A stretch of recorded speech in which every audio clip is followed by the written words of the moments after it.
il est extrêmement long et c'est pas en une petite heure qu'on va. Donc on le prend là où on le prend. On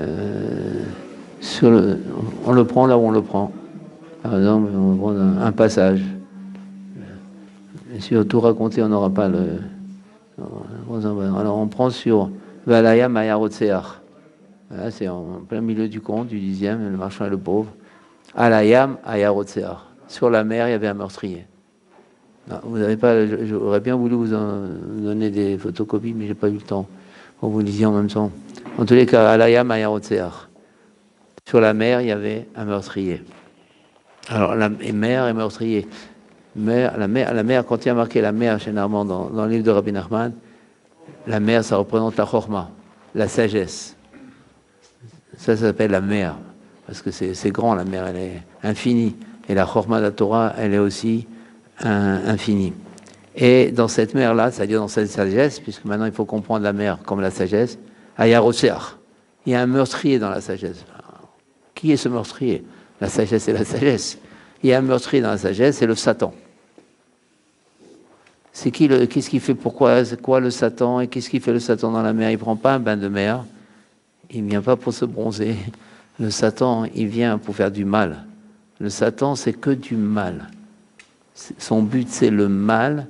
Il vit du mal. Il fait que détruire. Et c'est quoi faire du mal? Et c'est quoi la mer dans la sagesse? La sagesse, donc, c'est l'étude de la Torah. Il sait, le Satan, parce que le Satan, lui, ce qu'il veut, c'est tous les mauvais désirs, toutes les passions, tous les refroidissements, tous les défauts pour s'éloigner de Dieu. Ça, c'est son but. Il ne supporte pas qu'on se rapproche de Dieu. Il ne supporte pas qu'on se rapproche de Dieu, qu'on s'attache à Dieu, qu'on ait une pensée à Dieu, qu'on regarde le ciel. Même ça, il ne supporte pas. C'est pour ça la difficulté de regarder le ciel. On ne regarde pas souvent. Alors, Rabbi Nachman, il dit qu'il faut souvent regarder le ciel. Même regarder le ciel nous devient difficile. Le Satan, il attaque les forces du mal. Il ne veut pas qu'on ait un attachement avec Dieu. Maintenant, il sait que la lutte que peut faire un juif contre le Satan, c'est l'étude. Il sait que par l'étude, il peut l'abattre. Donc, le Satan, il va maintenant vivre à la mer, parce que c'est là qu'il va attaquer l'étude. Il va attaquer tous ceux qui étudient, et il va faire de sorte qu'ils n'étudient pas, ou qu'ils étudient moins, qu'ils soient pris dans des affaires, qu'ils soient pris dans des problèmes, etc., pour pas l'étude, parce que l'étude fait le combat au Satan. Comment l'étude peut combattre le Satan?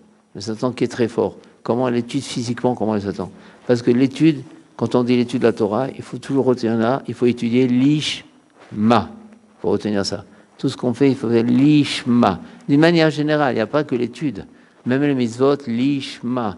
C'est quoi l'ishma? On le fait pour Dieu, c'est-à-dire on le fait pour se rapprocher de Dieu, pour être plus près de Dieu, pour plus le ressentir dans la vie, dans le quotidien, pour être avec lui, pour pas se refroidir, pour être toujours chaud dans les mitzvot, pour toujours avoir un attache à tout ce que demande Dieu. Ça, l'étude, c'est le but de l'étude. C'est sûr que par l'étude, on enlève des défauts. Ça, c'est un cliché. C'est une conséquence. Mais le but de l'étude, c'est d'être attaché à Dieu, de le ressentir dans la vie de tous les jours. Et quand on ressent Dieu, on est chaud. Donc, on peut combattre le Satan qui veut nous refroidir. C'est là la suite qu'on peut refroidir, c'est quand on est chaud. Un juif doit être chaud. Et comme il a dit le Rambam, si déjà un bout de bois, une feuille, de la terre, de la pierre, si on la sanctifie, elle devient kadosh, à plus forte raison les mitzvot, qu'on doit leur donner une importance énorme. Chaque mitzvah, doit être chaud de faire la mitzvah. Tout doit nous réveiller. Il faut qu'on arrive à ça. Et c'est pour ça que se rapprocher du tzaddik aide à nous réveiller dans tout ça. Parce qu'on fait les mitzvot comme ça. Mais si on fait les mitzvot avec un intérêt, une façon, c'est sûr que les forces du mal auront de moins en moins de prix sur nous. Il faut être chaud. Il faut être un chaud. Un froid, c'est un chaud. Hachem, il aime un chaud. C'est ça le but. Et là, on combat Alors, qu'est-ce qu'il fait le Satan? Il fait que la personne n'étudie pas, étudie moins. Quand il fait perdre à un juif 1 heure d'étude, il est fou de joie. Je lui ai enlevé 1 heure d'étude, il a enlevé 2 heures d'étude, il a enlevé 3 heures d'étude. À plus raison, s'il le décourage et qu'il est dans une dépression, il est heureux comme un roi. Il n'étudie pas pendant un certain temps. Et si le juif, quand même, il persiste et il étudie, le Satan, il a encore une autre force. Comment là, quelle autre force? Il fait qu'il n'étudie plus l'ishma. Il étudie pour son orgueil, il étudie pour de l'argent, pour des intérêts. Et dans ces conditions, il ne se chauffe pas. Ce n'est pas un chaud. Il est chaud pour l'argent, il est chaud pour le kavod, il n'est pas chaud pour Dieu. Donc, il l'aura. Un peu, c'est ça. Le Satan, c'est tout ce qui est le mal, tout le mal dans le monde, c'est lui. Et lui, il lance le mal, c'est ses commandants. Lui, il est là dans son fauteuil et il lance ses commandants. Ses commandants, c'est l'amour de l'argent, l'amour des femmes, l'amour de ceci, l'amour du kavod. Et lui, il est là, il envoie ses messagers. C'est ça un peu le Satan. Ça, c'est le Satan. C'est le shoresh, c'est la source de tout ce qui est mal. Et lui, maintenant, il se trouve à la mer. Pas, comme on l'a dit, pas pour se bronzer. Pourquoi il est à la mer? Parce qu'il est dans l'étude. Il veut combattre. Les seuls qui peuvent l'abattre, c'est ceux qui étudient la Torah, ceux qui sont attachés à la Torah.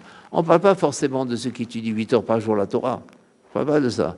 Même quelqu'un, il étudie 1 heure, même une demi-heure, mais au moins il la vit cette demi-heure. Et dans la journée, ça le travaille cette demi-heure. Il est avec la Torah. Il est avec Dieu. Là, cependant, lui, il est très fort. Il peut combattre le Satan. Et de la même manière, les femmes aussi. Elles ont aussi leur étude à elles.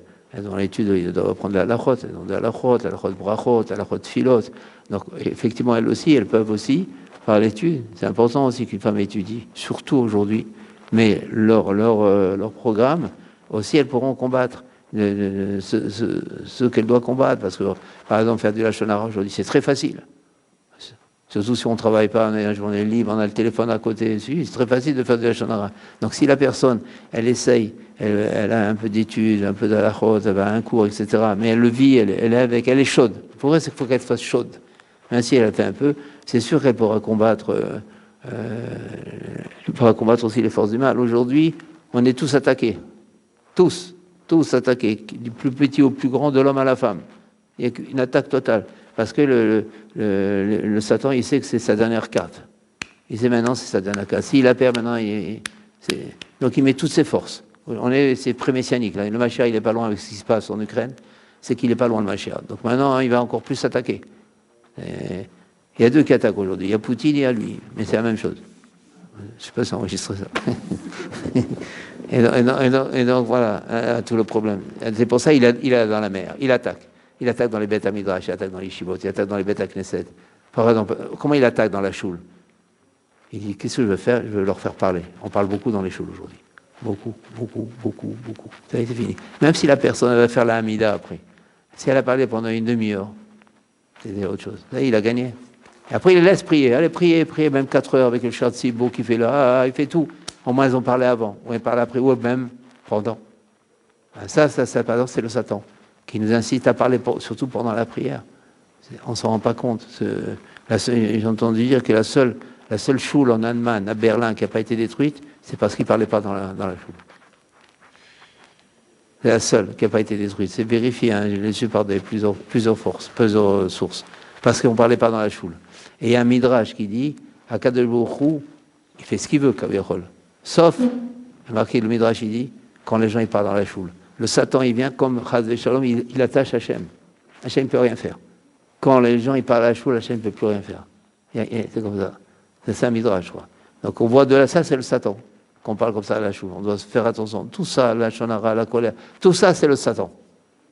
Et maintenant le Satan, il sait que par l'étude, c'est pour ça l'homme et la femme, c'est bien qu'ils aient de l'étude, et c'est très important que le mari fasse participer à sa femme ce qu'il étudie.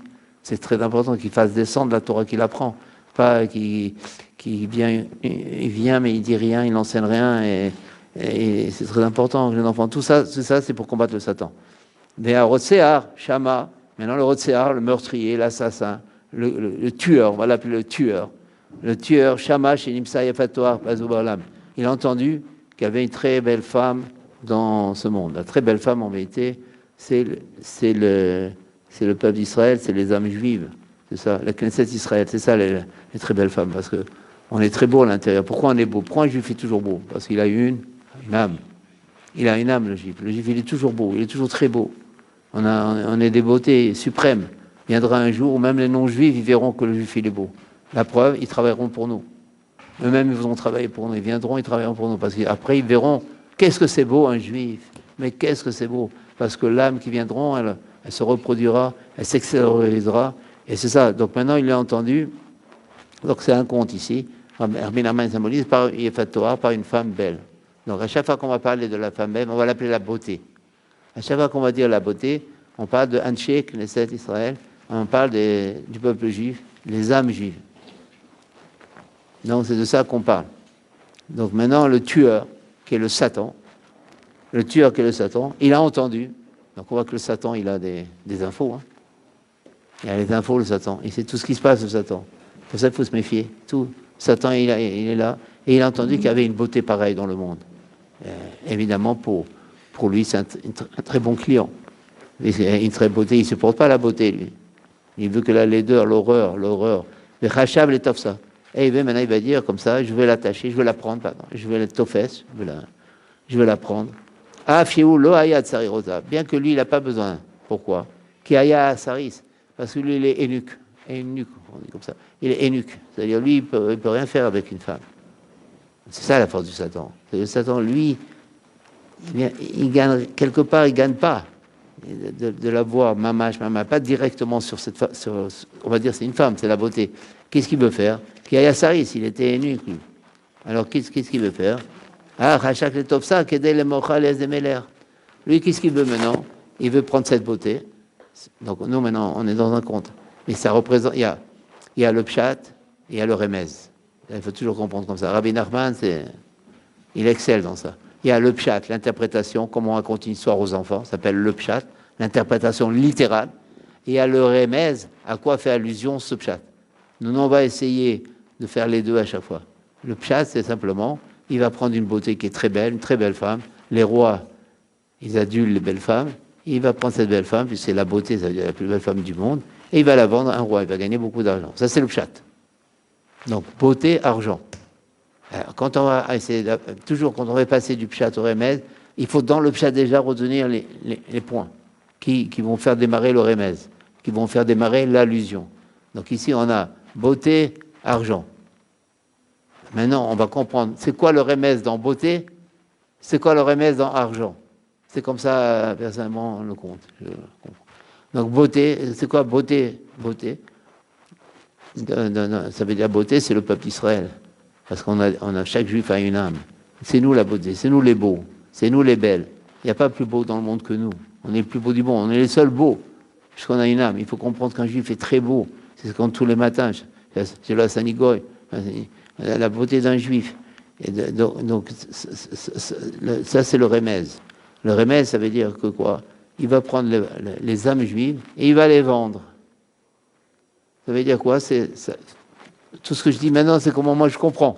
Je prends aucune responsabilité, vous n'avez pas mis à notre avis, à dire autrement. Dis-moi comment je comprends. Déjà, je vous dis ça, la parenthèse, je la referme très vite. Et ça, c'est très bien. Alors, comment moi, personnellement, je comprends. Donc, en plus, c'est un passage difficile. Il vend les âmes. Pour l'argent, ça veut dire, il a incité, il a excité, il a créé, il a établi qu'un juif est prêt à se vendre pour de l'argent. Par exemple, il travaille énormément. Il n'y a que le travail qui compte. Il abandonne la famille. Pas nécessairement. C'est-à-dire, il veut toujours plus. Dès qu'il voit quelque chose, il dit tiens, je peux faire une affaire de ça. Tiens, sa tête elle va toujours dans l'argent.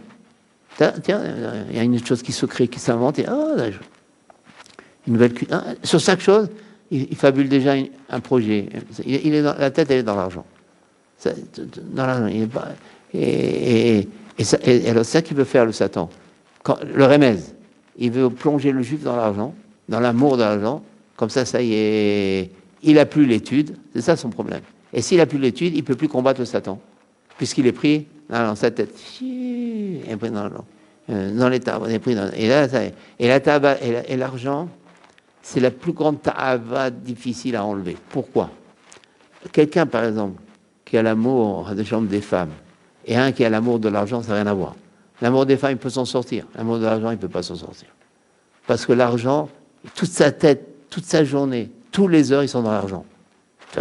Il a une vie, il dort, il a ses cauchemars, il a ses rêves. Ça dépend à quel moment, ça dépend à quelle époque. Il est là dans la tête, dans l'amour charnel, c'est sur le moment. Après, c'est fini. Donc l'amour de l'argent, c'est la plus grande âme pour le Satan. Il excelle dans ça. Donc qu'est-ce qu'il va faire? Pour ça, qu'est-ce qu'il fait la première chose? Il veut prendre la beauté et la vendre. Encore une fois, tout ça, c'est personnel. Et comme ça, il la vend. Il va prendre une fortune de ça. il va s'enrichir de ça, c'est extraordinaire.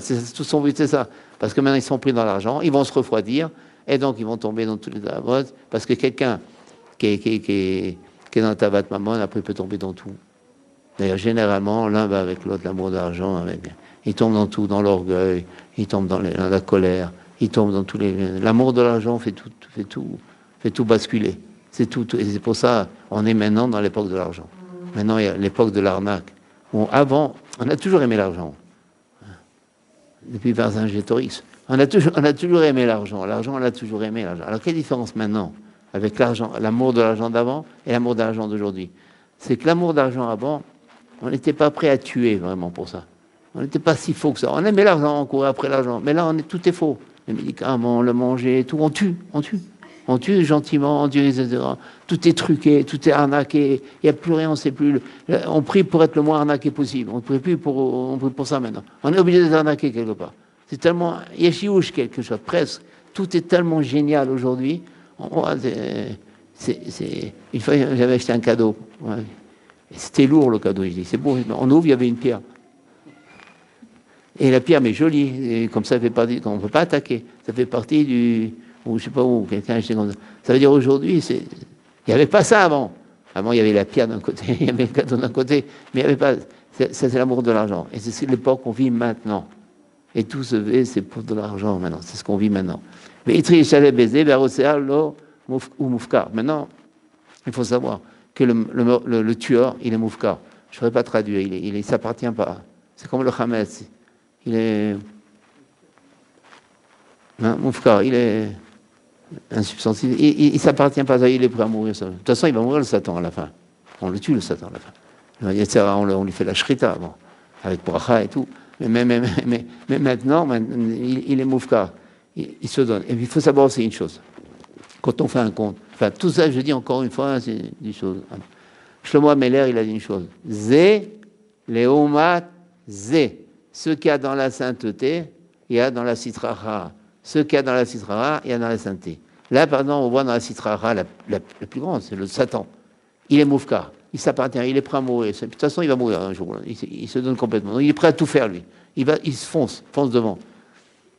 Dans la Gdusha, pareil. On ne s'appartient pas, on doit se donner à Dieu. La même chose qui est dans un Ve'ifki ratzmo. Il dit, imifal, ça marche pas. Ça, c'est du Rabbeinu, normalement, pour nous.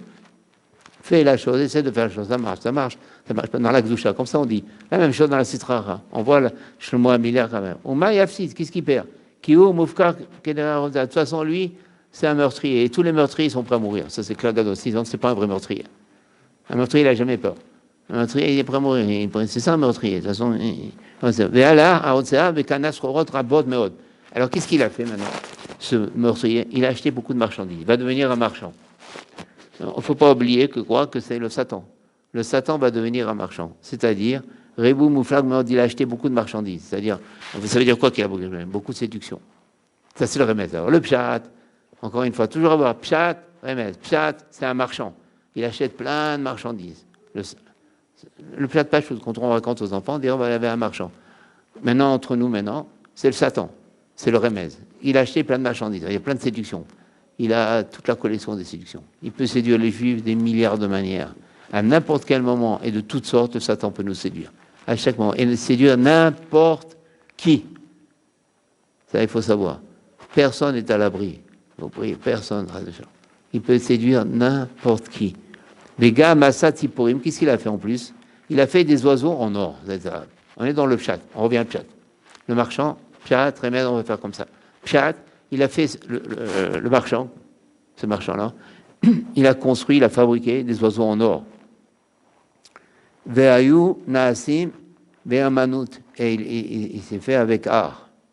Vraiment de l'art, c'est de l'art. Pourquoi? Shenidme shem chaim mamash. Parce que ces oiseaux, il semblait qu'ils étaient vivants.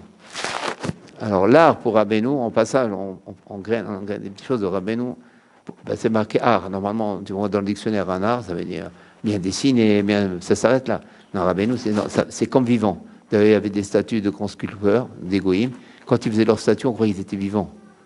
C'est ça, une vraie statue. C'est quand on croit, on a l'impression qu'elle est vivante, la statue. Ça, c'est belle, un grand sculpteur. Pareil, maintenant, lui, Il a fait quoi? Il a fait des oiseaux. On croyait qu'ils étaient vivants. Il est dans M. Shem Chaim Mamash. Ça, c'est le pshat. Ça, c'est le pshat.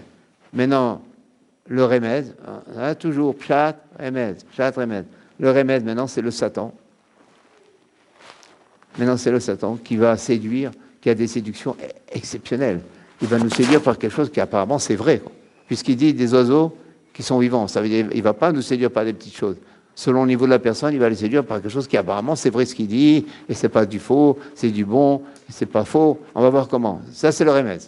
On revient. Gamasa, Shibulim, Shadam. On revient dans le pshat. Donc, dans le pshat, des oiseaux en or et des épis, enfin de blé en or. Il a fait des oiseaux en or, il a fait des épis en or. Et les oiseaux, ils se tenaient sur les épis. Normalement, c'est impossible. Ils cassent. Ces oiseaux en or, ils sont très lourds. Comment ils peuvent tenir sur des épis? Et ça, vraiment, ça semblait comme un grand chidouche. Que quoi? Voir des oiseaux qui tiennent sur des épis, des oiseaux en or, et un chibolim, nishbarim, et les épis ne se cassent pas, qui ayet tziporim gdolim, c'est des gros oiseaux en or. Donc on a des gros oiseaux en or qui tiennent sur des épis, et non, ça se brise. Donc, comment il attaque le Satan? On voit, hein? Il va très loin le Satan, parce que là, il veut séduire qui? Il veut séduire la beauté, l'âme juive. C'est-à-dire, plus le niveau de la personne est grand, plus la séduction, elle est grande. Il y a marqué, si Réhouven, il est plus grand que Shimon, si Réhouven, un cas maintenant, Réhouven, il est plus grand que Shimon, le Yetzirah de Réhouven, il est plus grand que le Yetzirah de Shimon. Plus on est grand, plus notre Yetzirah grandit. Ça veut dire plus le Yetzirah va venir avec des séductions inimaginables. Donc la personne ne doit pas dire, maintenant ça y est, je suis religieux. Maintenant, la séduction que tu avais quand tu étais traditionnaliste, elle est moins grande que ça. Disons maintenant qu'on va t'envoyer. Parce que maintenant, on ne va pas t'avoir facilement. On ne va pas dire, mange pas caché, mange la pour ça. On ne va plus te dire tout ça. On va arriver d'une façon fine. Et puis la personne, on voit ici, qu'est-ce qu'il a fait le Satan? Il a mis des choses qui sont, on croit vraiment vivantes. C'est-à-dire, n'importe qui est attiré par une chose pareille. Il s'arrête, il ne peut pas passer comme ça. Il voit des oiseaux en or sur des épis, et les épis ne se cassent pas. N'importe quel juif normal, qui a un coefficient normal, il s'arrête. Donc, ça veut dire qu'il se fait prendre par le Yetzirah. Donc, le Yetzirah, il va selon la personne. C'est pour ça qu'on ne peut pas juger quelqu'un. Parce qu'on ne connaît pas son Yetzirah. Des fois, on dit, mais comment il est religieux comme ça, il fait ça. Mais oui, parce qu'il est religieux, il fait ça. Toi, tu n'es pas encore religieux, mais quand tu seras religieux, peut-être tu feras pire. C'est ça qu'il faut dire. On ne doit pas critiquer un religieux. Souvent, on dit, ouais, les religieux, ils ont fait ça. C'est eux les plus grands, c'est les plus grands arnaqueurs. Mais oui, c'est normal. Parce que les Sarahs, il est venu d'attaquer très fort, parce que c'est des religieux. Plus la personne est religieuse, plus les Sarahs est trop. C'est pour ça qu'on ne doit pas juger personne. Et surtout pas dire parce qu'il est religieux. Mais c'est sûr. Ou alors dire comme ça. Moi, avant la tchouva, j'étais quelqu'un de bien, il ne m'énervait pas tellement. J'ai fait tchouva, maintenant je m'énerve tout le temps. Mais c'est normal. Parce que maintenant tu as fait tchouva, c'est normal que tu t'énerves maintenant. Les Sarahs, maintenant, il va venir avec des recettes beaucoup plus culinaires, beaucoup plus agréables. Du bon goût, il va avoir. Avant tu n'étais pas un bon client, il te laissait tranquille. C'est comme par exemple quelqu'un maintenant qui est dans l'étude de la Torah, mais il étudie pour s'enorgueillir. Vraiment que ça, s'enorgueillir. Il ne fera jamais de bitul Torah. Et le Satan, il va le laisser étudier régulièrement. Il va dire, continue mon petit, continue, c'est très bien. Suis ton chemin, ne perds pas de temps. Il va même lui faire du moussa pour pas qu'il perde de temps. Parce que de toute façon, ça y est, il est perdu. Hein. Il va pas le moyen, ça marche comme ça en haut. Donc, il faut savoir, tout ça comme ça. Mais Gamasa, tout ça maintenant, c'est du faux. Parce que le Satan, c'est ça l'arnaque. Il fait croire qu'on a la même chose qu'avant, alors qu'on n'a pas la même chose qu'avant. Ça, c'est l'arnaque. On croit qu'on a le même produit qu'avant, et apparemment on le voit, en vérité, c'est plus du tout le même. Alors, c'est en vérité, tout ça, c'est du Satan. Pourquoi? Parce que le Satan, il fait ce qu'on vient de voir. Gamasab et Tarboulot, il a fait tout ça avec des ruses. Chez Méchem, on croit maintenant qu'il joue la mélodie, qu'il chante. Il a fait même qu'il chante. Pourquoi? Une elle frappait, elle était cacotée. Une caquetée, la Belchona, et une elle sifflait, elle mettait les mains, c'est magnifique. Et une elle chantait. La Kolaya, Betarbolot, tout ça c'était avec des rues. Pourquoi? Parce qu'il y avait les gens. Donc, encore une fois, lui, le marchand, il a un bateau. Donc, maintenant, les gens, il a amené des gens.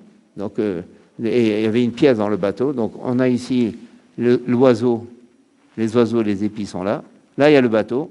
Là, il y a une chambre. Et il y a tous ces matelots, tout ça, comme des marionnettes, qui chantent à la place de l'oiseau, qui tiennent qui lui font siffler, et que c'est eux qui sifflent en vérité. Ils disent non, non, nous on croit, ils font bouger la bouche, on croit, comme dans les guignols et tout ça. Donc en vérité, c'est ça le Satan. Et ça, ils étaient dans une chambre, sur le bateau, dans le bateau, donc, à l'arrière des oiseaux. Vraiment, on croyait vraiment qu'ils chantaient, parce qu'ils étaient avec des fils de fer, donc on voit ici comment le Satan il attaque la séduction selon la personne. Et plus la personne elle est élevée en Torah, plus va les séduire d'une manière beaucoup plus fine. Et c'est pour ça qu'on voit souvent des grands qui chutent. Mais après ils se relèvent. C'est ça la différence avec les moins grands. Les grands ils tombent, ils peuvent tomber parce que les Tzara une force énorme. Ils chutent. Mais après ils font tchouva. Tandis que les autres, non. Mais Nassar, donc qu'est-ce qu'il a fait, le meurtrier, le tueur? Il veut maintenant séduire la beauté. Et pour séduire l'âme juive, la plus profonde, il faut lui faire un vrai cinéma, un vrai théâtre. Quelque chose où vraiment elle va s'arrêter dedans. Il lui faut quelque chose, un oiseau qui paraît vivant. Des oiseaux qui tiennent sur des épis, sans casser les épis. Il faut quelque chose d'extraordinaire, quelque chose d'incroyable. C'est ça qui va. Et aujourd'hui, c'est là. On est dans ça aujourd'hui. Aujourd'hui, on est dans ça. Les forces du mal, vous voyez que maintenant, on est dans une époque pré-messianique. Ils arrivent avec quelque chose d'extraordinaire. On se fait avoir par de l'extraordinaire. On se fait avoir par quelque chose qu'on croit que c'est vraiment vrai. Aujourd'hui, c'est ça. Les Juifs sont trompés par quelque chose qui paraît vraiment, vraiment vrai. C'est vraiment tout ce compte, parce que tout ce que Rabbi Nachman a écrit, c'est tout très prophétique. Mais Nassar, Otsea, Imkolana, la Médina, donc maintenant il a tout ça. Et il est allé dans le pays où il y avait Bat Kessa, où il y avait la fille d'empereur, c'est-à-dire la beauté. Et on ne va pas rentrer sur la fille d'empereur, c'est tout le compte, on ne peut pas rentrer maintenant, mais on fait du statique, là où on est. Donc il est allé là, il a entendu, parce que le Satan, il est très informé, il a toutes les infos, il sait il sait qu'elle est dans tel pays, celle qui veut séduire, qui représente tous les âmes juives, d'accord, dans le compte, représente les âmes juives. Au bas, elle a ir, et il est allé dans sa vie, Shahit Hacham, il a fait un tour, et il a arrêté le bateau là-bas, il a fait descendre l'ancre, et Keva, ça y est, il a fait son endroit d'attaque. Donc il est là, donc maintenant son but, séduire la beauté. C'est-à-dire nous séduire à nous. C'est ça que ça veut dire, nous séduire à nous. Bécorine, encre. Mais Dima, Atzmo, les Soregadol. Donc maintenant, il donne l'apparence d'un grand commerçant, d'un grand marchand. Alors c'est extraordinaire parce que le conte s'appelle le marchand et le pauvre. Et quand on parle du marchand dans le conte, on parle du tzaddik. Là maintenant, on parle du marchand, on parle du Satan. Il y a deux marchands dans le conte. Il y a le marchand dans la Kedusha et le marchand dans l'Isra. Pour nous montrer, c'est pas pour rien quand il fait tout ça, pour nous montrer comment on peut confondre. C'est pas ça, hein. On peut confondre entre le tzaddik et le Satan. Ça va loin. Mais Ayou, alors qu'est-ce qui se passe? Il a joué donc le grand commerçant pour évidemment attirer peu à peu la beauté chez lui dans son bateau. Donc tout ce qu'il a fait, c'est pour elle. Donc ça veut dire, il faut savoir, encore une fois, on a dit Shlomo Ameler, c'est important de retenir ça. Il a dit Zé, Léomadze, ce qu'il y a dans la Kedusha, il y a dans la Sitra Achara. Alors maintenant, il y a une Gemara où Hachem, pour un juif, un seul juif dans le monde, il a amené la pluie. Hachem, pour un juif, il peut révolutionner le monde. Il peut faire tout bouger pour un juif. Ce juif, il veut lui faire du bien, il change tout. La politique des événements, tout pour un. Hachem, il préfère ça. Hein, il fait tout, il change tout. Il voit ce que il est ciblé. Comment il a besoin, il fait changer tout. C'est lui qui détermine tout ce qui se passe dans le monde. Dans la Sitra Hara, pareil. Ici, on voit aussi, dans la Sitra, pareil. Il a joué le grand commerçant. Tout le monde maintenant, donc de la même manière, aussi dans la Sitra Hara, et maintenant sont venus plein de gens pour acheter chez lui les belles marchandises qu'il avait achetées. On est dans le pshat. Dans le grand commerçant, on n'est pas dans le remez, mais on revient dans le pshat. Donc, ils venaient pour acheter des marchandises. Plein de monde venait. Donc, il s'est établi comme un grand commerçant. Ve'amad Sham Ezezman. Il est resté un certain temps pour se faire connaître. Et les gens venaient. Reva Shana, mais il à peu près plus d'un trimestre. Ve'ayun aussi, Mimenos Rot, il portait de lui donc des gens, des marchandises très belles qu'ils achetaient chez lui. Donc vraiment, il se faisait connaître. C'était maintenant le grand commerçant. Ve'chashka Gam Batakesa, et maintenant la fille de l'empereur, la beauté. La fille de l'empereur, c'est la beauté. Elle a commencé à se dire, ben, peut-être je vais aussi acheter quelque chose de chez lui. Veshalcha Elav, elle a envoyé, elle a dit, chez Issa, amène-moi la marchandise chez moi. Ça, c'est le pshat. Veshalarla, elle lui a envoyé, non, moi, j'ai pas besoin, moi. La Sesroa, les bêtes, elle connaît, d'amener la marchandise chez l'acheteur. Où on a vu ça? À Falpi, j'ai eu Bat Kessa, même si elle est la fille de l'empereur, elle a qu'à se déplacer. Au Mishzari, Sorayavo, qui viennent chez le Soraire. C'est pas normal, on peut pas forcer un vendeur à se rendre. Ça, c'est le pshat. Le remez. Le Soraire, c'est qui? Le Satan. Le Satan, lui, maintenant, il veut qu'un juif soit comme un goy. Il veut le refroidir. Il veut le séparer de Dieu. Tout son but à lui, c'est séparer. C'est pour ça qu'on a dit, il combat le juif surtout dans l'étude. Parce que c'est dans l'étude que le juif, le plus, il peut se rapprocher de Dieu. Donc maintenant, lui, en but à lui, c'est surtout de refroidir le juif. Il veut refroidir. Donc, qu'est-ce qu'il lui dit? Quand le remez, le pshat, c'est quoi? T'as beau être la beauté, jamais un commerçant se déplace. Pshat. Remez, t'as beau être l'âme juive, enfant de Dieu, t'es comme les autres. Tu te déplaces aussi. Tu vas chez le marchand. Et là, c'est très fort. Parce que là, il va avoir du mal qui va sortir de là. Là, le Satan, il est tellement fort que quand un juif fait du mal, le mal, et surtout dans les grosses choses graves, c'est pas seulement qu'il va faire le mal, il va faire des chutes charnelles et tout. Il va lui-même se rendre dans l'endroit pour faire le mal. Il est très fort, le Satan. Son but, sa jouissance, son kiff, c'est quand il voit le juif aller vers la chute.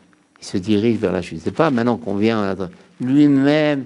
Il se fait un rendez-vous, n'importe quoi. Il va lui-même, avec ses pieds, avec ses jambes, il va se dire là où il y a le pas bon. Et c'est ça qui fait ça, c'est le remez.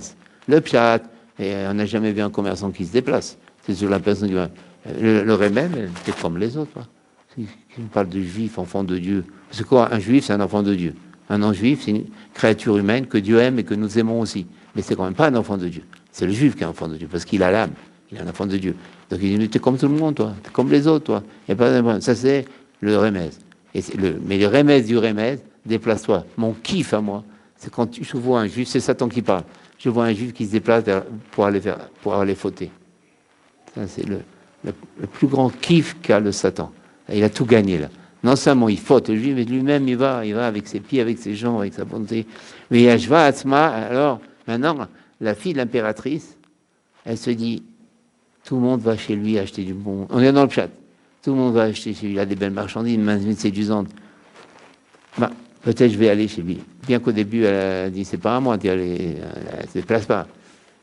Comment le Sarah, il est très passant, les Sarah. Il dit, là, tu ne peux pas te déplacer, pas grave. Un jour, tu te déplaceras. Les hâtes. Après, nanana, ça commence, les chormot, nanana, et ça commence les chormot. Les chormot, c'est des envoyés du Satan. C'est-à-dire, on se fait des raisonnements pour justifier le pas bon. C'est ça. Et Rabbi Noémie, il a dit, ne négocie pas avec tes mauvais désirs. Dans Sefer Hamidot.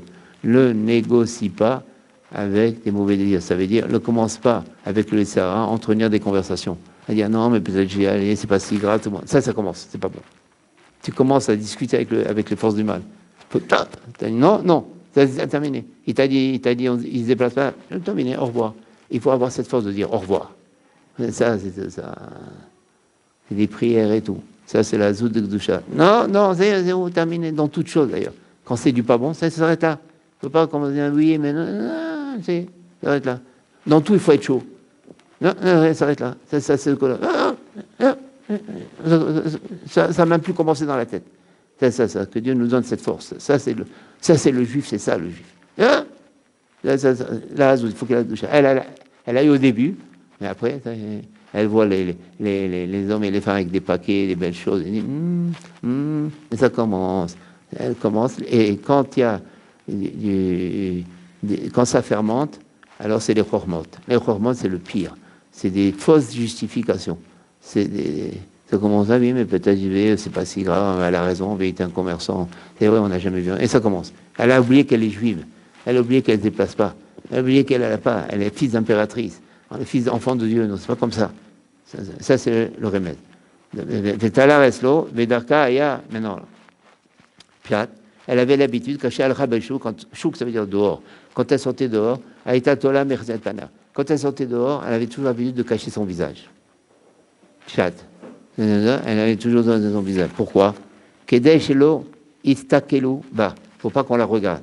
Pourquoi? Qui est relou, Binada, parce que si on la regardait, Binada, l'Ipol, Mahmat, Yofia, ils auraient pu tomber tellement elle est belle. Ça, c'est le pshat. Et c'est pour ça qu'elle elle cachait son visage, comme Iskalei. Le juif, c'est ça, le juif. L'âme, elle est voilée pour moi. On ne sait pas la beauté du juif. Mais les goïms, un jour, ils se rendront compte que la beauté du juif, comme on a dit, ils travailleront pour eux. Parce que là, le juif va dévoiler sa beauté. C'est ça, cacher le visage. Nous, maintenant, Bachouk, c'est ça, Bachouk. C'est-à-dire, devant les gens, nous, on ne montre pas encore notre beauté. Mais comme on veut dire, on est très beau. Ce qu'il dit Rabbi Nachman, la joie d'être juif. On est très beau, on est très beau. On a une âme énormément élevée, énormément kadosh. Seulement, on est voilé. Vous avez vu qu'il a amené Adam l'épaule. Il a dit, Alken, Pshat, a caché toujours son visage. Il dit, Valahabat Kessa, Bekistal, Pan, elle a caché son visage, comme d'habitude. Velakra, donc, elle a pris dans ses amis avec elle. Vechel, elle a pris même une armée avec elle. Alors maintenant, il y a tellement de choses à dire, mais elle a été avec ses amis, avec une armée. Normalement, c'est sécurité totale. On va voir qu'on n'est jamais en sécurité quand on fréquente le mal. Pour ça, elle a tout mis, là. Maintenant, elle est allée, pas elle est comme ça, elle est allée avec nous. On n'est jamais en sécurité. Tout peut arriver, même s'il y a une armée, même s'il y a ses amis. Ne pas s'appuyer sur rien. Quand on est dans du danger, il faut s'appuyer sur rien. On va voir.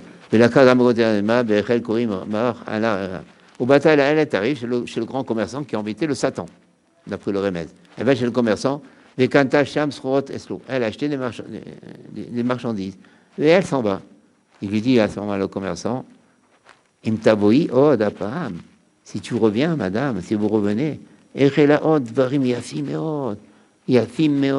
te montrerai des choses, des choses encore très, très, très belles. Shem, Niflaim Meod. Ouais, ça c'est tout le. On est maintenant dans l'extraordinaire. Des choses très belles, des choses extraordinaires. Les Shava, les Beta, elle est retournée à sa maison. Donc, elle a déjà vu du très beau, tout ce qu'elle a vu. Enfin, elle voit tous les gens avec qui viennent avec des. Les choux, Pam, Achret, Pam, elle a encore acheté. Et juste avant de partir, encore lui dit, c'est toujours la dernière minute. Elle lui dit,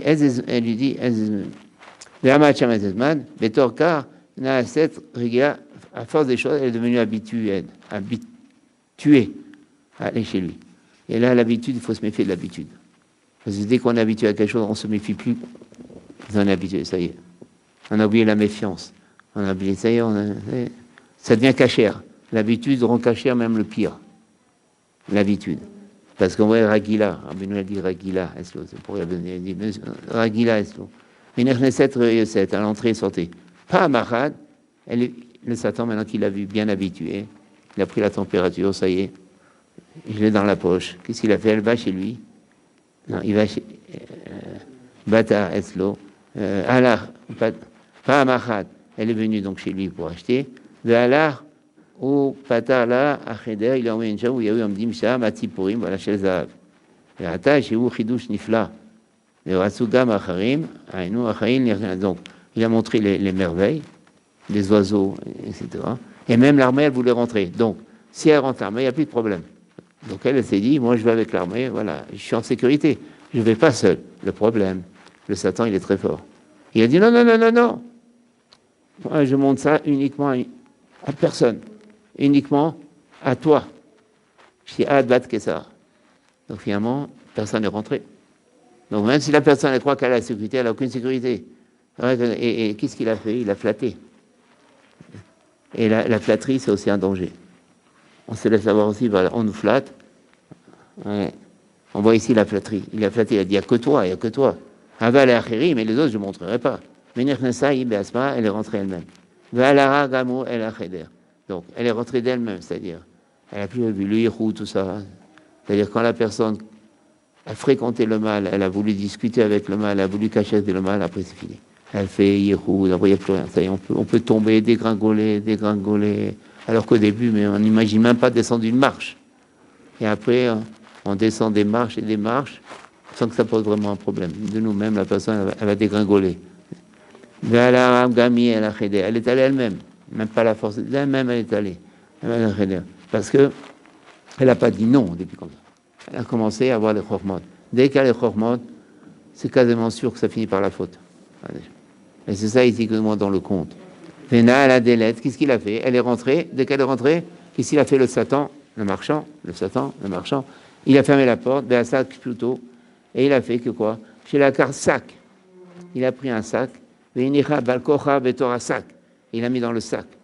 Le Satan. Après, il n'y a plus la beauté, le commerçant, les belles marchandises. C'est-à-dire, remez, ce qu'on croit beau dans le mal, attirant, séduisant. On dit, ouais, mais c'est quand même ça, c'est comme ça. En vérité, c'est d'une cruauté énorme.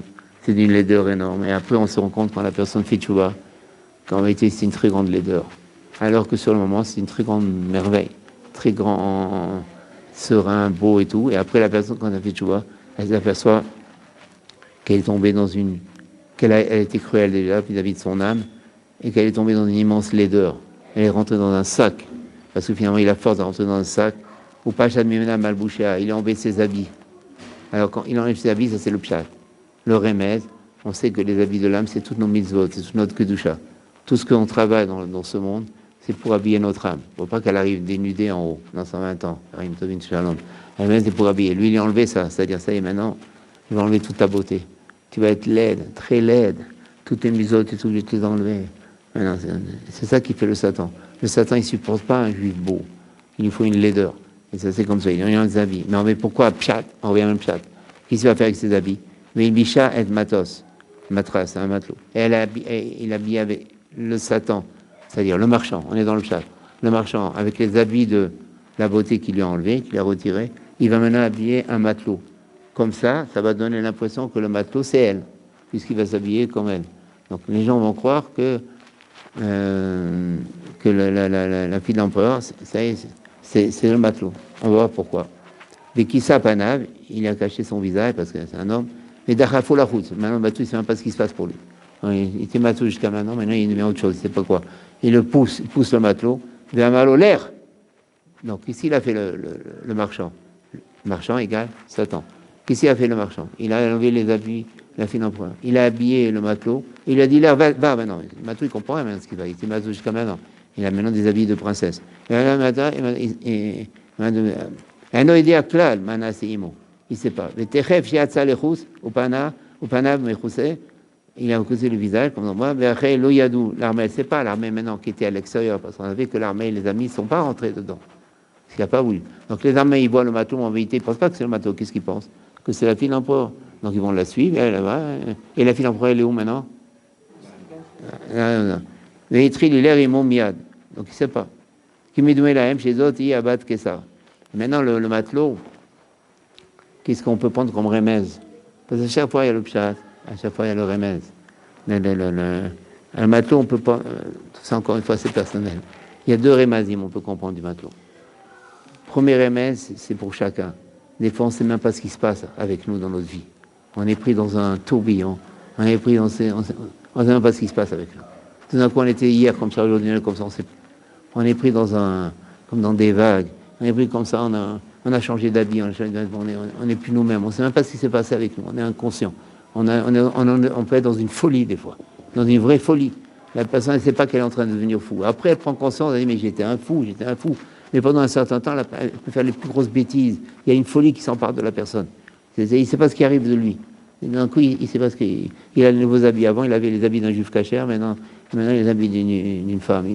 Il est tombé dans tout ce qui est tombé. Il arrive que la personne, quelle que soit la personne, aujourd'hui, tout d'un coup, chacun à son niveau, chacun dans son wagon, chacun avec soi, il est pris dans un courant, il ne sait pas. Et après, au bout de 2, 3, 4, 5 ans, il s'aperçoit, mais attends, mais qu'est-ce que j'ai fait dans tout ça? Mais où j'étais? Mais quelle bêtise, tout ça. Mais après, mais sur le moment, il ne sait pas ce qui vient de lui. Ça, c'est le premier remède.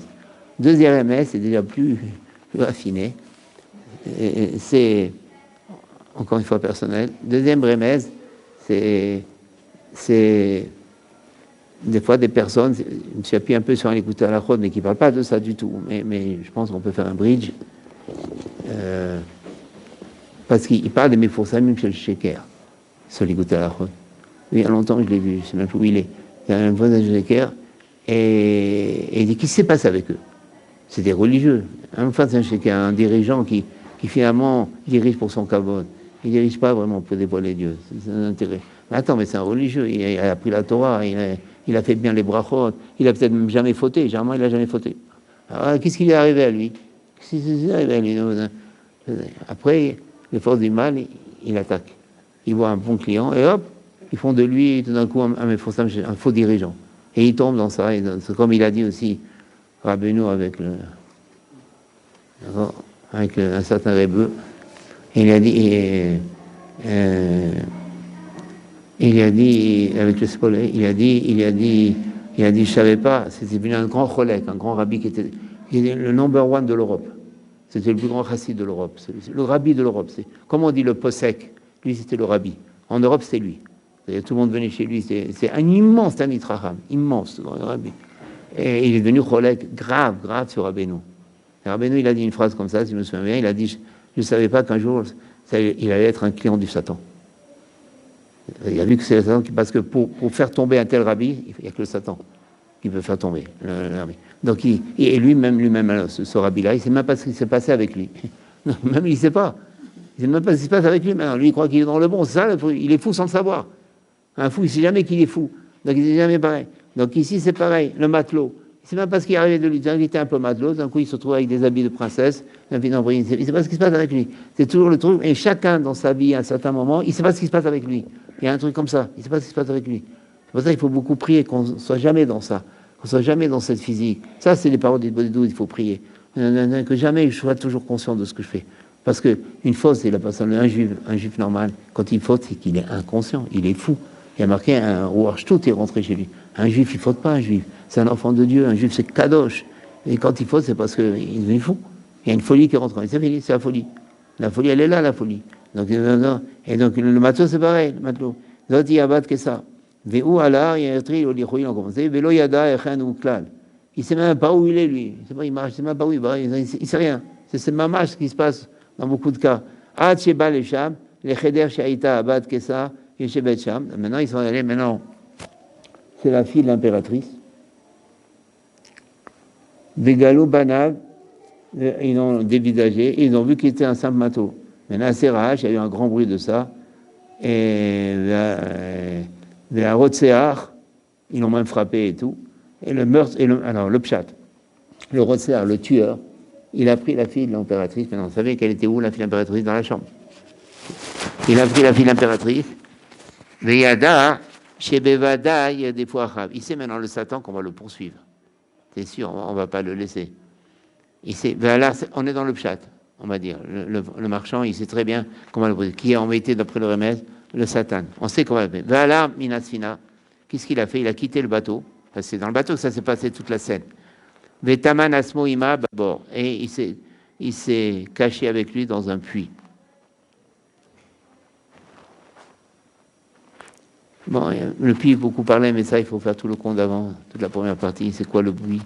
C'est toutes les montées, toutes les descentes. C'est tout ce que vous voulez. Et là, ça peut être l'impureté, ça peut être la pureté. Il faut revenir sur plusieurs dapim. Shiaïta Bo, Megeshamim, il y avait de l'eau de pluie. Ah, Shiabor, lui, qu'est-ce qu'il s'est fait? Il s'est caché, le marchand, avec la fille. Et ils sont cachés où? Dans un puits. Jusqu'à ce que ça se calme, que les poursuivants arrêtent de poursuivre.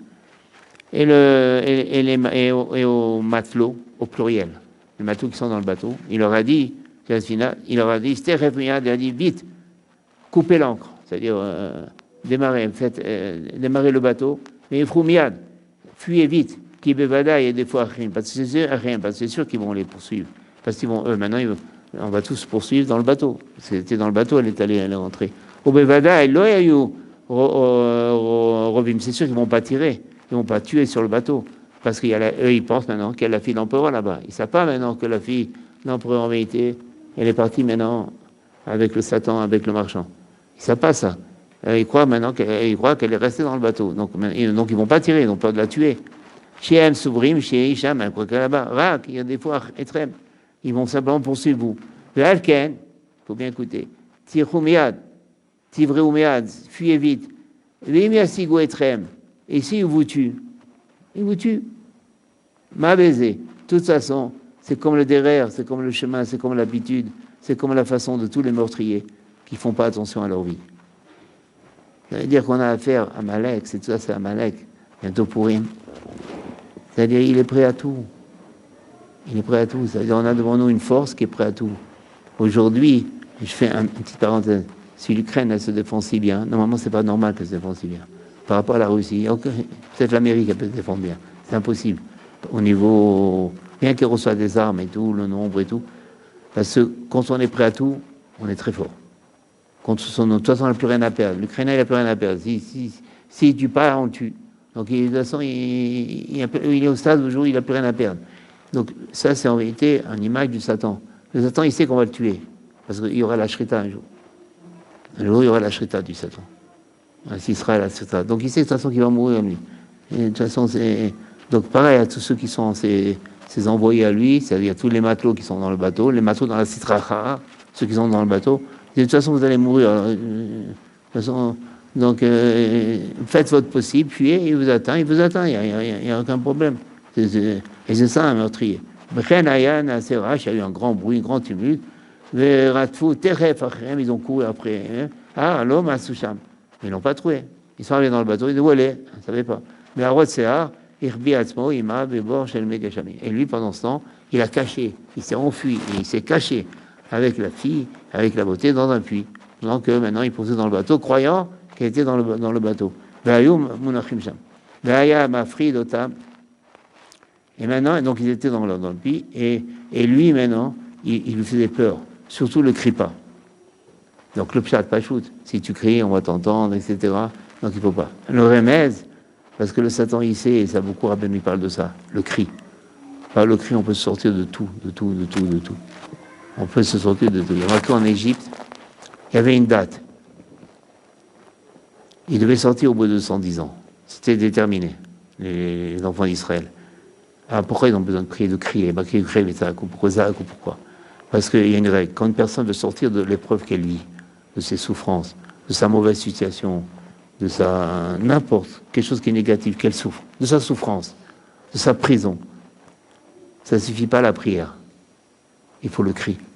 Et tant qu'il n'y a pas le cri, même si le Zman a été déterminé qu'elle doit se libérer à tel jour, si elle ne crie pas, elle reste en prison. C'est pour ça qu'en Égypte, s'ils n'avaient pas crié, même si c'était déterminé, ils seraient quand même restés. Hachem, il attend le cri. Le cri, c'est une clé de sortie. Ça ne suffit pas la prière, il faut le cri. Et le Satan, il sait ça. Ça, c'est d'après le remède. Alors, si on crie, il ne veut pas qu'on crie. C'est pour ça, on est là, on prie, on va, mais on ne crie pas. Si on crie, on dit que ça va crier. On n'a pas même envie de crier, alors que tout dépend du cri. Le cri, c'est... il y a deux choses dans le cri, dans ce que je comprends dans Rabbi Nachman. La première chose, il y a la Olada des Mochin.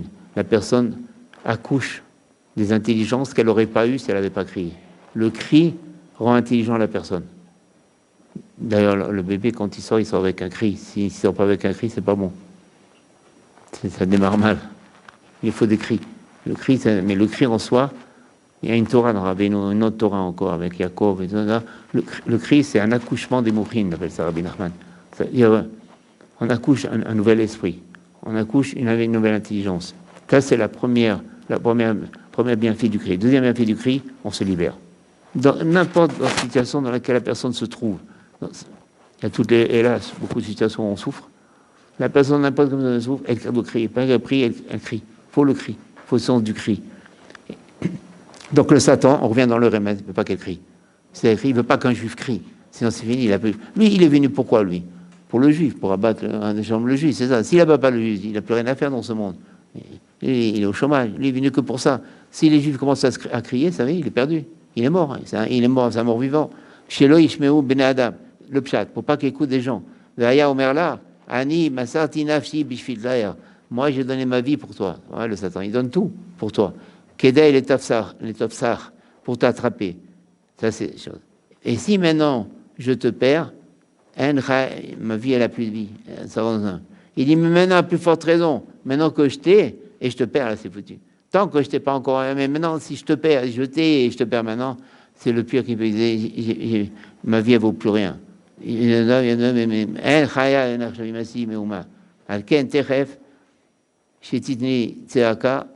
C'est pour ça, si tu commences à crier, je t'étrangle. Et c'est ça qui arrive souvent quand la personne veut crier à Dieu. Elle n'arrive pas. Là, c'est le Satan qui étrangle. Elle n'arrive pas encore c'est... Je vais vous dire une petite anecdote très rapide, mais je pense qu'elle a un rapport avec ça. Parce que même le cri, il a plusieurs habillages. Moi, avant, je n'étais pas du tout dans Rabbi Nachman. Et quand il dit pas du tout, c'est vraiment pas du tout. Vraiment, je voulais pas. Donc, et j'avais des Chaverim qui étaient déjà dans Rabbeinu.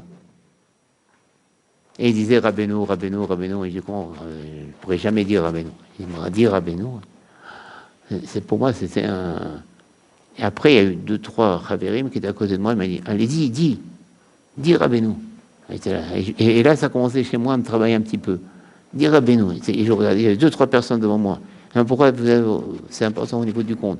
Dis Rabbeinu. Eux, ils étaient déjà brassables depuis longtemps. Ils étaient déjà dans Rabbi Nachman. Moi, c'est quasiment l'inverse. L'Ita, complètement, yeshivi, complètement. Et je regardais, j'avais des visages devant moi, 3 visages devant moi, presque qui me faisaient peur. Et dis Rabbeinu. Et comme ça, et ils insistaient. J'ai commencé à ouvrir la bouche. C'est un accouchement. Je n'avais pas. J'étais encore, comme il dit, il étrangle. Le Satan, il m'étranglait pour pas que je dise Rabbeinu. Parce que Rabbeinu, c'est le cri. Quand tu dis la première fois de ta vie Rabbeinu, c'est comme tu pousses un cri. Il n'y a pas de plus grand cri que celui-là.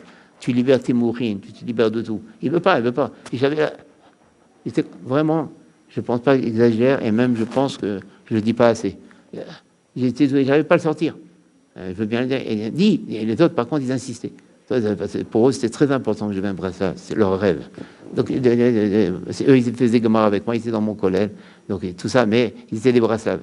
Donc, ils attendaient ce jour. C'était leur rêve que je vienne Braslav. Il n'y avait pas. Je me rappelle exactement à Boulard la Villette où j'étais assis, où ils étaient assis, eux. Je me rappelle plus sur eux que sur moi. C'est comme ça. Pendant longtemps. Benou. J'avais l'impression que je sortais, mon âme était presque, elle commençait à vivre. Je commençais à avoir une âme. Mais vraiment, c'est une impression. J'ai eu cette impression 2 fois dans ma vie. La première fois moins fort, mais j'ai eu, c'est quand j'ai commencé à étudier Ben Ishraï. Ben Ishraï, c'était une respiration. Mon âme, c'est pour ça que j'étais très Ben Ishraïeur, c'est pour ça que je répondais partout Ben Ishraï. Mais c'était déjà énorme, Ben Ishraï. Mais avec Rabbeinu, c'était le gosier complètement fermé. Parce que là, ça y est, on arrive là où il faut arriver. Et ça, c'est un cri. C'est-à-dire, quand on arrive à sortir, Rabbeinu, Hachem, je t'aime, il faut commencer à dire des choses comme ça. Rabbeinu, je t'aime. Ça commence. C'est les cris, c'est ça nos cris d'aujourd'hui. J'ai que toi, il n'y a que toi. Ça, c'est des cris. Hachem, il n'y a que toi. Il n'y a que toi, il n'y a rien que toi. Tu sais, il n'y a que toi. Ça, c'est des cris, ça. Quand ça sort vraiment des tripes, la personne, ça. Là, le Satan, il est déjà décapité. Il sait qu'il va perdre. C'est pour ça qu'il ne supporte pas ça. Dès qu'il a entendu Rabbeinu de moi, il sait qu'avec moi, il y a Chiouche. Il ne pouvait plus rien faire. C'est sûr. C'est pour ça qu'il ne m'a pas embêté après. Après, j'ai eu aucun safek, j'ai eu aucun doute. Je rentre dans Rabbeinu avec facilité, tout. Il y avait des discussions de marloquettes à l'extérieur avec les rabbiniers. Ils m'ont eu tout de suite rave, ça c'est sûr. Ça a été un choc pour eux. Ils priaient Refoua Shlema. Il y avait un grand rabbin qui priait Refoua Shlema. Pour moi, il pensait qu'il était devenu fou. Tout d'un coup, l'Ita, je commence à dire Rabbeinu. Je les comprends, il faut les comprendre. Mais en tous les cas, j'ai eu aucun problème. Je rentre dans Rabbeinu avec une certitude. Chaque heure qui passait, chaque jour qui passait, pour moi, c'était évident qu'il fallait devenir Braslav. Donc après, il m'a plu, c'est fini. Il a vu qu'avec moi, c'était fini, terminé. Donc, il a dit, je t'étrangle. Si jamais tu cries, je t'étrangle. Et qu'est-ce qui arrive sur moi, que m'importe. Important que je t'étrangle. C'est ça qu'il faut comprendre. Les forces du mal, elles font tout, elles mettent le paquet et tout. L'important, c'est qui moi je vaux rien. Et elle avait peur de lui. On a bientôt fini. Notre séance. Et il est sorti avec elle. Véolir, donc il la prend au Tarbaïr, il la met dans la ville. Ils allaient. Et le Satan, il a un prisonnier. Au Baoul et Makom Acher, et ils ont été dans un autre endroit. Ve'evin shegam sham mechapsim, et il a vu que même là-bas, on va le rechercher. Qui va le rechercher? Le Satan, il sait que le tzaddik, il recherche tous les prisonniers, tous les éloignés, tous ceux qui ont été ligotés, tous ceux qui ont été pris, tous ceux qui ont été kidnappés par les forces du mal. Les forces du mal, elles ont tous les visages, des visages qu'on ne peut même pas imaginer. Des fois, on croit que c'est des forces du bien, en vérité, c'est des forces du mal. Il y en a beaucoup, de tous les faces. Mais elles savent, les forces du mal, qu'il y a un tzaddik qui peut aller tellement loin. Il peut délivrer tout le monde. Parce qu'il a des enseignements, il a une Torah, il a des choses, il peut toucher tout le monde. Et chacun, là où il se trouve, il peut le sauver, il peut le faire sortir. Il a des conseils qui peuvent faire sortir tout le monde. Le Satan, il sait ça. C'est ça la mouche et l'araignée, au début de la mouche et l'araignée, on l'a vu. Il sait ça. Il sait qu'il y en a un dans le monde qui lui fait peur. Il a peur que d'un. Les autres, il n'a pas peur. C'est pour ça qu'il laisse tranquille. Mais celui-là, il ne laisse pas tranquille. Parce qu'ils savent que lui, c'est plus dangereux. Lui, il sait comment y faire. Il sait comment l'attraper. Il sait comment déligoter. Il sait comment libérer. Il sait comment déséduire. Il amène la vraie séduction. Lui, il sait. Donc, il sait, maintenant dans le pshat, le marchand, il sait qu'on va le chercher partout, dans le remède. Il sait que là où il ira, de toute façon, qu'il ait pris le juif, il l'a amené là où il l'a amené, spirituellement parlant, dans le faux, dans le pas juste, dans le pas bon. Il sait qu'il peut le faire sortir de là-bas. Le tzaddik, il peut faire sortir tout le monde dans sa génération. C'est pour ça qu'il y a un tzaddik dans la génération. C'est-à-dire, il a le roi pour faire sortir la personne dans sa génération. C'est pour ça, par exemple, quand on va à Ouman et tout, il faut aller sur le kéver de Rabbeinu, par exemple. Et pourquoi on ne va pas sur le kéver du Rajbi? Non, parce que le Rajbi, c'est pas le tzaddik de la génération. Pourtant, il est immense, le Rajbi. Alors les gens, ils ne comprennent pas. Ils disent, mais Rabbi Shimon Bar Yochai, qu'est-ce que tu me parles de Rabbi Nachman? Rabbi Shimon Bar Yochai, Rabbi Shimon... Non, bien que Rabbi Shimon Bar Yochai, c'est Rabbi Shimon Bar Yochai, la Shalom, mais ce n'est pas dans la génération. C'est-à-dire qu'il n'a pas les recettes des forces du mal d'aujourd'hui.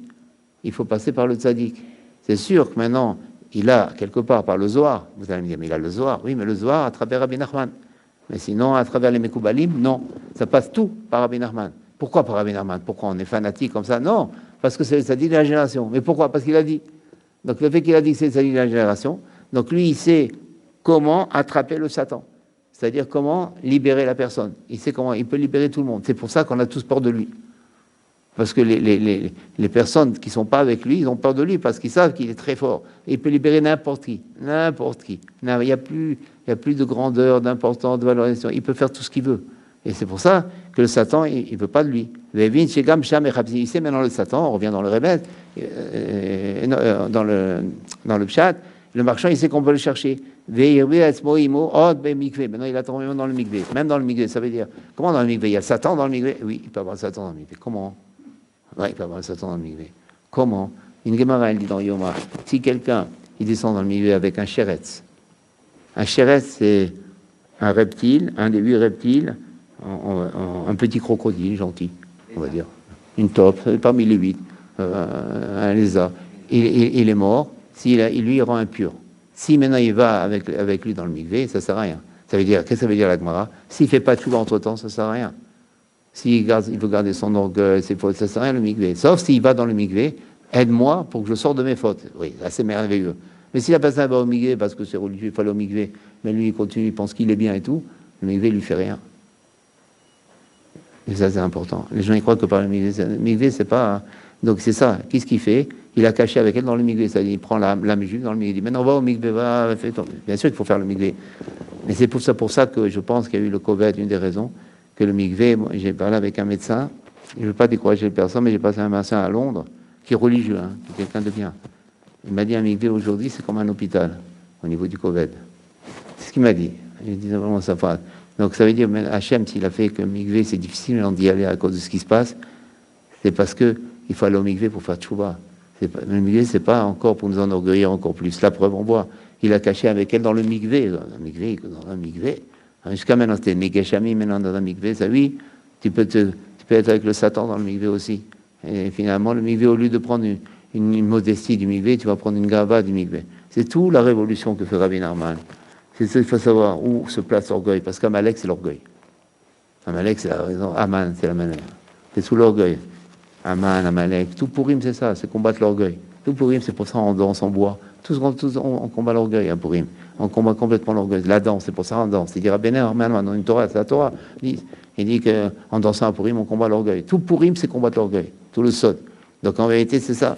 C'est qu'il faut combattre l'orgueil. Et si on va au milieu pour avoir l'orgueil, au contraire, c'est pour avoir la modestie, comme on a vu dans la Torah. C'est pas la modestie que la personne pourra savoir où faire tchouba et comment faire tchouba et comment ne pas se décourager dans sa tchouba. Après, il a sorti, il a encore volé, il a encore caché dans un autre endroit, jusqu'à ce qu'Amarbi, à ce moment, dans les 7 endroits, chez Herbi, à Berger et Mima, parce qu'avant, le marchand aussi s'était caché avec sa mère, dans Shem, Ashiva, Edim, qui sont les 7 témoins. On va rentrer là-dedans. Hadaché, Abba, Alayam, et maintenant il est allé encore un quart d'heure, je sais pas. Et maintenant, à force d'aller, il est allé à la mer. Son endroit est allé à la mer. Le marchand, Pshat. Il a trouvé un petit bateau Ktana, Shel Saïd Gaïm, des poissons, des poissonniers, donc toujours des petites barques. Et il est allé pour traverser la mer. Donc il a la fille avec elle, la beauté avec elle, le marchand, le remès, c'est le Satan. Il allait dans la barque. Mais il est toujours avec la mer. Au Matsas Fina, il a trouvé un bateau, mais la carre est Batakessa, et il a pris la file empereur. Mais où l'Oaya Sarirota, encore une fois, il n'a pas besoin d'un, parce qu'il est eunuque, au niveau mamash. Ah, Ayarose, le Mocha, les Ezem et l'herbe. Mais lui, il veut le vendre à un roi, comme on a dit, pour faire entrer la Tavat Mamon chez le juif. Et c'est ça le problème aujourd'hui quand on entend tous les arnaques. Les publicistes et des choses, par exemple. Eux-mêmes, ils sont pris dans les forces du mal. On entend des fois des histoires de juifs qui ont fait des choses sur Natania, ou même des choses c'est presque qu'il faut en rire, c'est tellement incroyable. Des choses pas belles, pas belles du tout, qu'on entend. Parce qu'en vérité, le juif, il est tellement beau, c'est un beau client pour le Satan, il attaque dans la Tabat Mammon. Ça veut dire qu'il n'y a pas de plus grand Tabat Mammon que chez le juif, ça c'est bien, il ne faut pas le nier. Sinon, ça veut dire qu'on n'est pas beau. C'est sûr, c'est le plus grand client, c'est nous. Donc c'est pour ça la Tabat Mammon, c'est pour ça qu'on a une chance. Déjà, c'est pour ça d'abord Rabbi Israël parlait beaucoup de ça. Il ne parlait pas de Tabat Niouf, Rabbi Israël, il parlait que de l'argent. On ne comprenait pas d'ailleurs. Donc on croyait en entendant Rabbi Israël, il va nous parler, problème Chan, il ne parlait pas de ça. Jamais. Il ne parlait jamais de Tikkun Abrid, vraiment. Alors comment c'est possible? Non, il ne parlait jamais. Une fois, j'ai parlé de Tikkun Abrid, mais très peu. J'ai dit, si je mets des lunettes noires, ça s'appelle Tikkun Abrid. Je me rappelle, il m'a dit oui. C'est tout. Je voulais qu'il parle. J'ai parlé ici. Il ne parlait pas de Tikkun Abrid. Donc il parlait quoi? Kesef. Argent dans l'argent. Donc quand moi je voyais les bracelets, par exemple, des autres yeshivot, ils allaient au côté à lui, c'est la tête, c'est bien. Ils marchaient comme ça. Nous, on était un peu rébouillés parce qu'on parlait jamais nous parlait de ça, de baisser la tête, de marcher comme ça. On allait au côté normalement, et maintenant les poches presque. Alors on était voilà, on ne voyait pas. Parce que nous, il y avait que l'argent. Vous voyez le tabat maman. Parce que le tabat maman, c'est le pire. Parce que le juif, il oublie Dieu avec l'argent. Il n'oublie pas Dieu avec les fautes charnelles, à des gens. Mais il oublie Dieu avec l'argent. C'est-à-dire, quand il veut pour l'argent, que de l'argent, son but c'est l'argent, les projets d'argent, mais pas l'argent pour investir dans la Torah. L'argent pour l'argent. C'est-à-dire, il a besoin d'argent, il a besoin de gagner d'argent. C'est que pour lui. Bayam et Tiare, peine il se otam, il mène pas. Maintenant, si Dieu lui donne de l'argent, ça veut dire qu'il a une mission dans le monde. C'est autre chose, ça.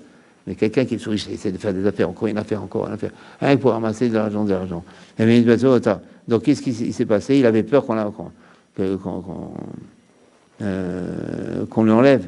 Ben là, il bichotab, il a habillé en matelot, et maintenant il semblait comme un garçon. Donc maintenant il est habillé en garçon. Maintenant, garçon dans Rabbeinu, ça c'est, encore une fois, c'est des choses personnelles. Si je me suis fabriqué un peu des choses pour après s'en sortir dans tous les contes. Parce que déjà on parle. Et on parle souvent dans les contes de Rabbi Nachman où la fille est habillée en garçon. Là, parce que là, il est habillé en garçon. Alors, en général, d'une façon, en dehors de Breslav, le garçon, il représente l'acte de donner. La fille de recevoir. D'accord? Toute la naissance des enfants, c'est ça. Et tout le reste. Pour ça, le mari, il doit faire des cadeaux. Le mari donne. La femme reçoit. Ça, c'est une règle. Le mari doit donner la joie. Il doit donner. C'est l'épreuve du mari. Il doit donner la joie à sa femme. il doit donner de la consolation à sa femme, il doit donner des forces à sa femme, il doit donner des conseils à sa femme, il doit donner de l'argent à sa femme, il doit donner des avis, donner, donner, donner, donner. Il doit donner du temps à sa femme, il doit donner de l'attention à sa femme. Je m'arrête là, ça va décourager après. Il doit donner beaucoup. C'est un donneur. C'est ça l'homme. Il doit savoir quand il se marie. Il ne doit pas dire on est à égalité, et ça y est, elle donne, moi je donne, elle ne donne pas, je ne donne pas. Pas comme ça. Ça, c'est important.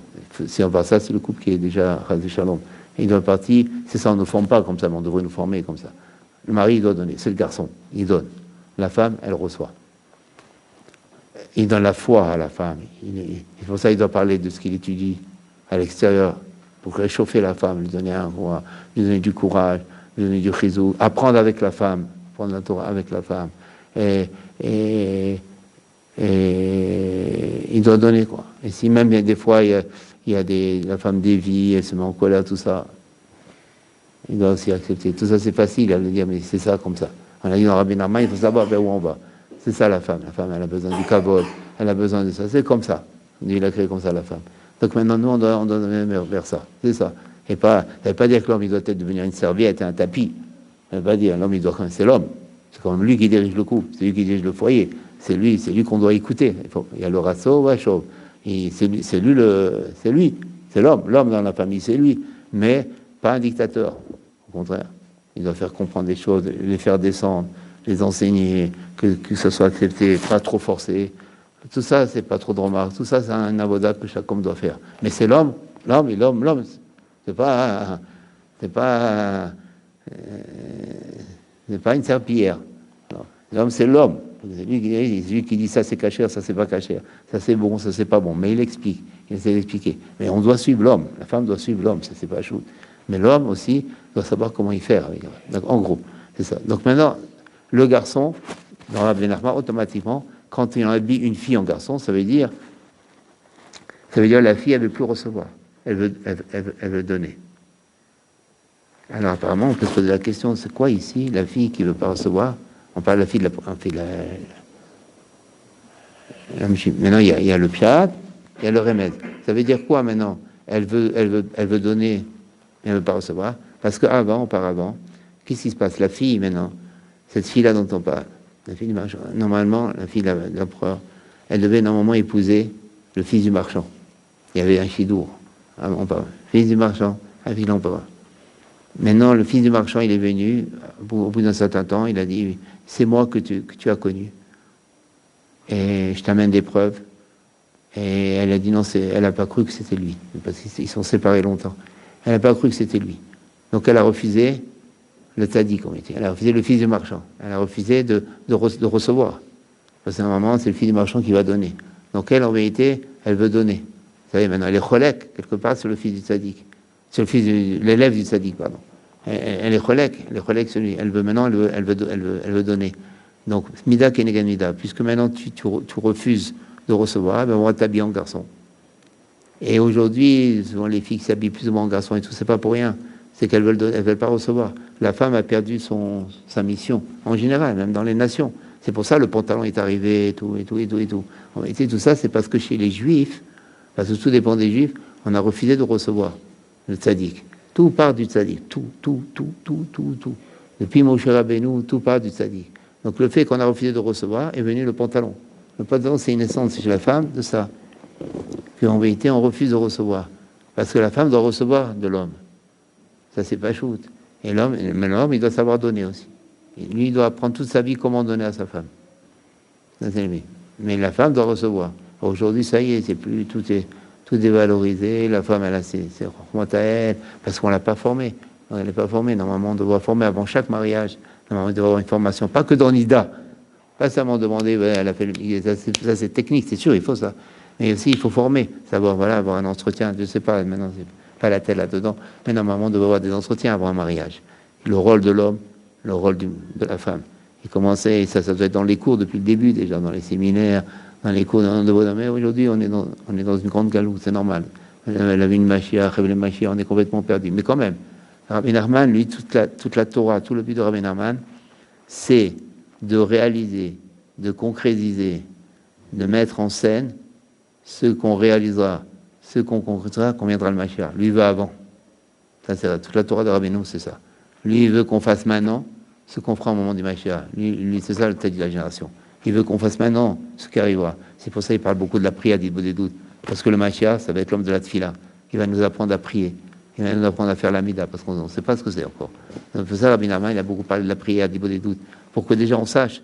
C'est pour ça qu'il a dit qu'on viendra le Mashiach. Pour moi, c'est aucun chidouche. Il prend mes livres. Moi et lui, c'est pareil. Parce que ça y est, il a déjà amené le Mashiach, lui. Le Mashiach, c'est la même chose. Tous ces conseils, c'est ça le Mashiach. Donc c'est de la même manière ici.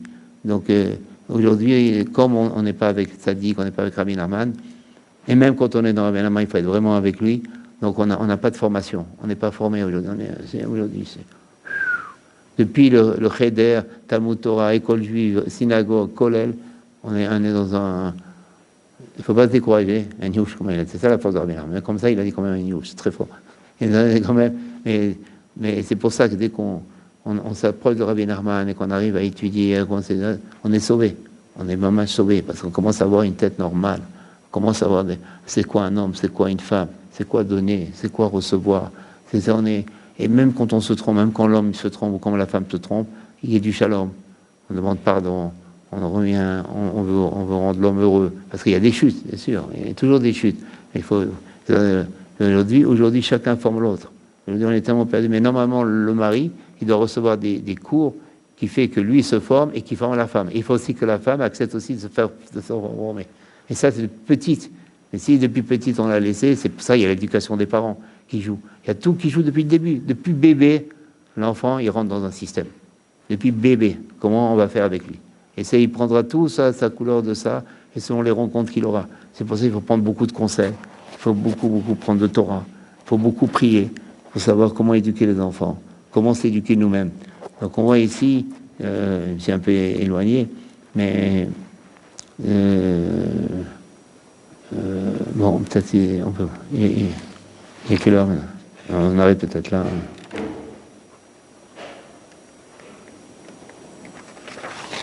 Bon, dans tous les cas, bon, je termine un petit peu peut-être. Mais il avait peur, donc il est dans la barque, etc. Et il habillait donc en garçon. On est arrêté là. Pourquoi? Parce que Mida, quelle est Mida? Puisqu'elle avait refusé l'élève du tzaddik, c'est-à-dire tu avais refusé de recevoir, ben maintenant on va t'habiller en garçon. C'est une punition, c'est un petit coup, c'est une réparation. Au bar War Sarah est venue une tempête, mais Nassas Fina, elle sait pas, elle a envoyé la tempête, le vent, le bateau sur le bord de mer et a brisé le bateau.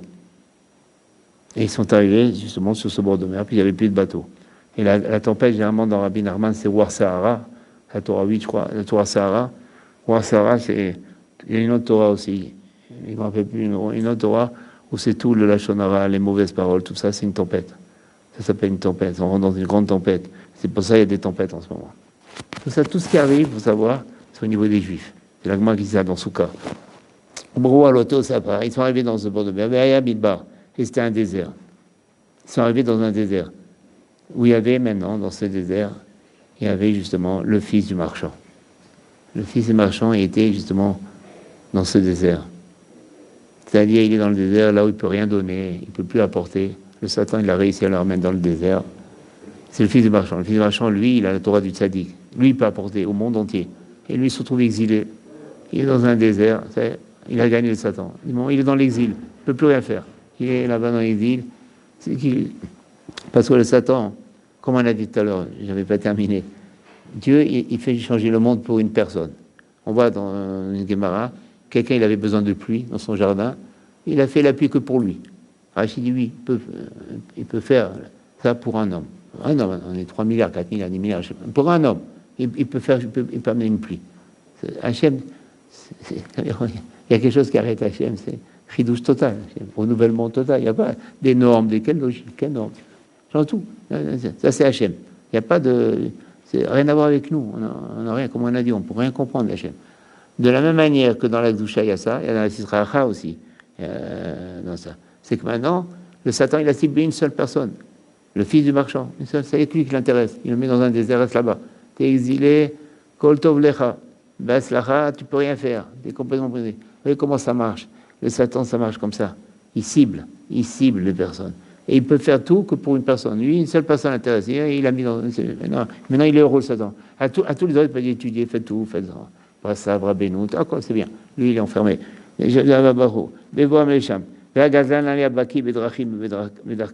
le gazlan, donc encore une fois, le bateau, il a été brisé, il se trouve dans la côte avec la femme, avec la fille. Et lui, tout voleur, il connaît toutes les routes. Un voleur, c'est ça. Il attrape les gens dans le chemin. Il sait que là, c'est le désert. Il n'y a personne qui arrive. Ça veut dire quoi, il n'y a personne qui arrive? Il pense que là, maintenant, ça y est, il a la proie, il a la fille. Ça veut dire, c'est comme, ça c'est le pshat. Le remez, le Satan, des fois, il sait que même le sadique ne pourra rien faire. Il croit. Des fois, il dit, là, il est trop bas, là.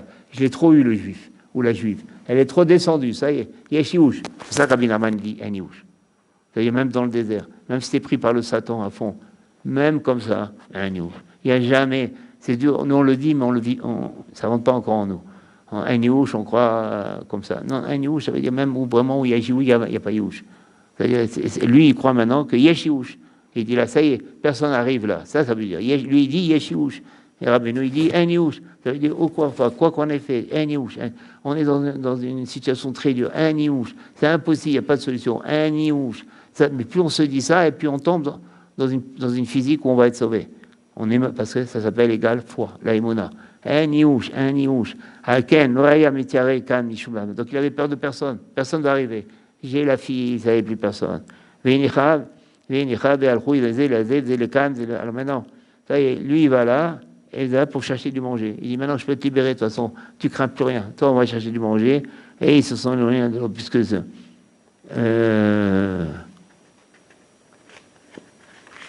Bon, en cours de ligne, donc ils sont éloignés, chacun pour chercher du manger. Vagazlan, à la Bédarko, lui, il va là, et Ravine, Anaslo, il vote d'un coup qu'elle n'est pas à côté de lui, mais il trie, il soque.